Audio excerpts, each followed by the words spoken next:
Firstly, good afternoon, everybody. Today we are in a podcast session with Mr. Rajiv Kumar Bharti, sir. Welcome, sir, to our session. So, how are you feeling today? Good. It's nice to interact with all of you young people. You are the sparks. You bring new ideas, and that's what innovation is all about. Yes. So what are your like feedback for the health conference that we are having today? We picked up a very topical subject, which is artificial intelligence. Uh, this is the future, and uh, when people say this is the future, they think it's somewhere in the distance. But my feeling is the future is already here. If we don't get onto the bandwagon, we will be left behind. We have the talent pool. We need the imagination to implement it.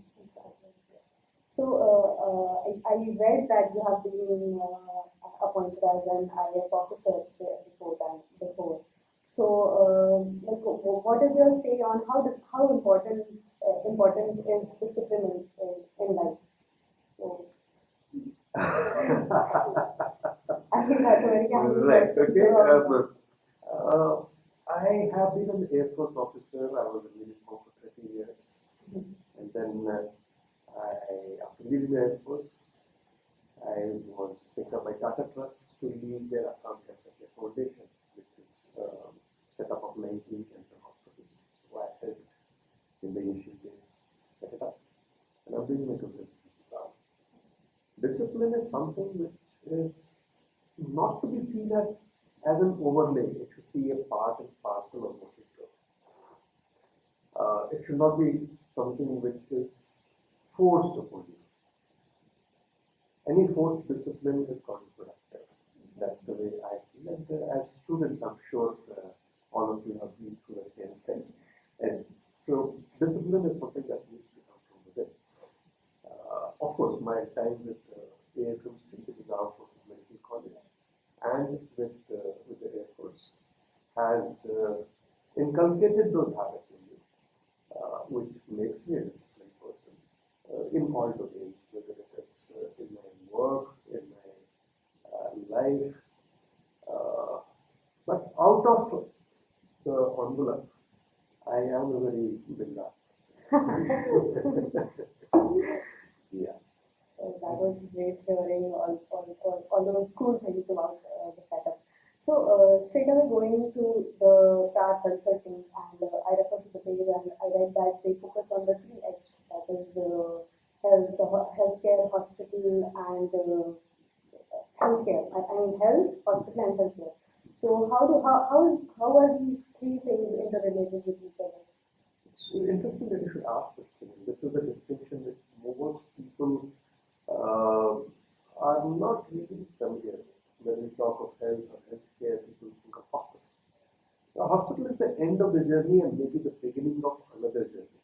If we look at it this way, it's the beginning of another journey. But the journey begins in health, which is the public health, it's the population, it's in the community. And from the community reaching up to the hospital, this entire path is healthcare.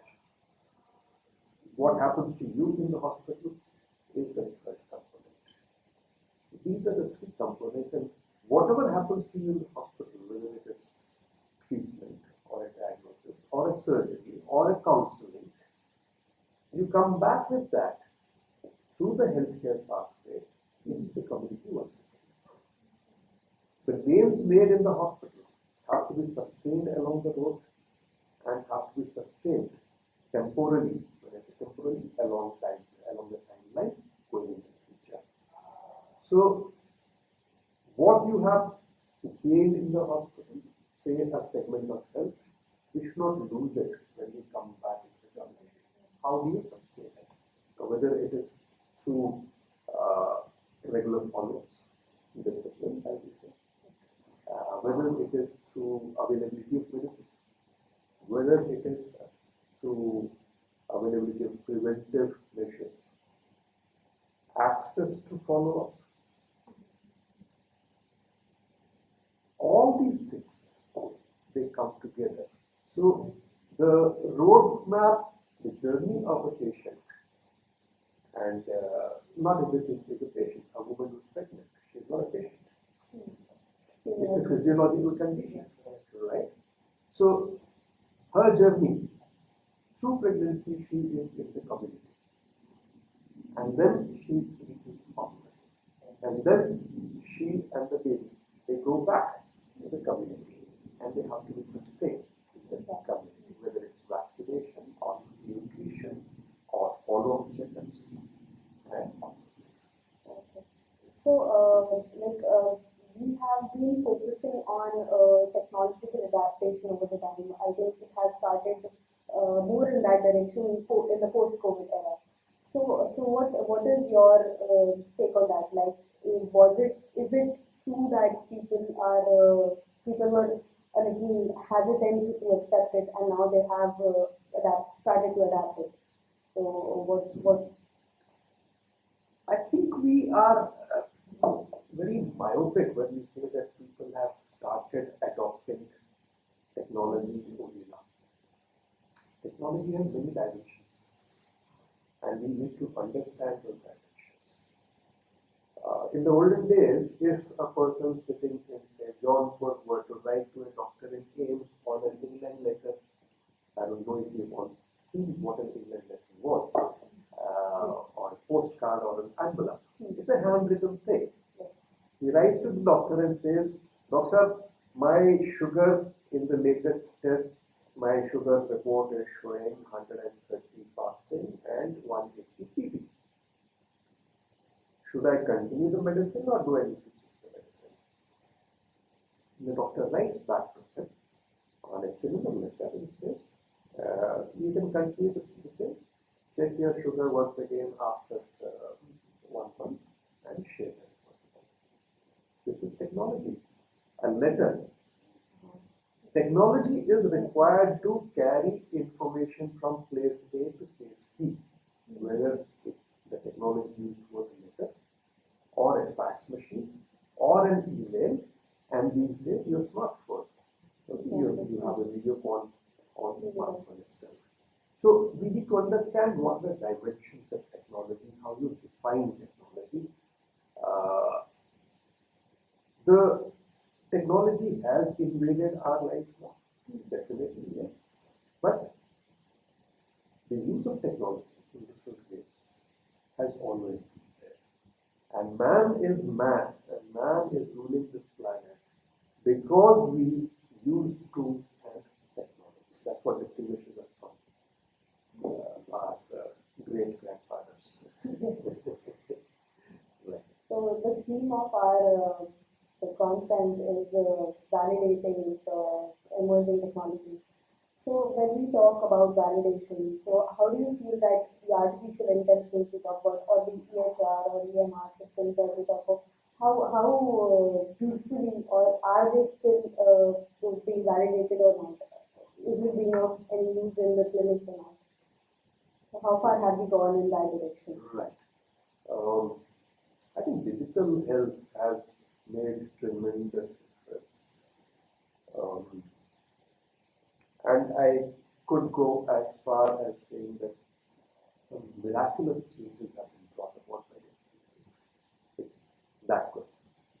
Having said that, no technology is without its issues or without its challenges. AI, for example, we don't have many applications in India. The applications that we see in India are largely in the field of administrative support. The clinical applications are very few, but we look at the Western world, America, or even Europe. There are several applications which are constantly used. So, to get the experience of the community on AI tools, the maximum publications in that field about the validation have come from the Western world. So there's one application which is very commonly used across hospitals in the USA, which is called the EPIC. EPIC is a sepsis detection model. So sepsis, is one of the biggest causes of death in a hospital. So a patient in the hospital ICU, when is he likely to go into septic shock? That's what the data talks about. But it was found, and it was very widely adopted. It was found that 67% of the patients were not detected by the method, and it was being implemented across. Obviously, it had gone through a validation process before it was accepted. Obviously, it had gone through a certification process also, a licensing process also, and somehow it was missed. Now, what are the reasons for this? This is something that we'll be exploring in the session today, and I'll be very happy to talk about it at length. But maybe this little session will not be adequate for that. Yeah. We look forward to hear that session for sure. So, like winding this up now, we talk about technology and everything. So, is there any particular advice which you would like to put up forward in the field of technology as well as healthcare coming together?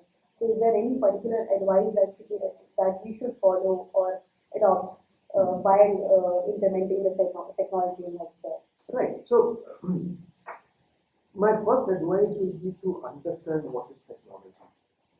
What are the dimensions of the technology? If you are adopting AI, if you are using AI, understand what goes into making it.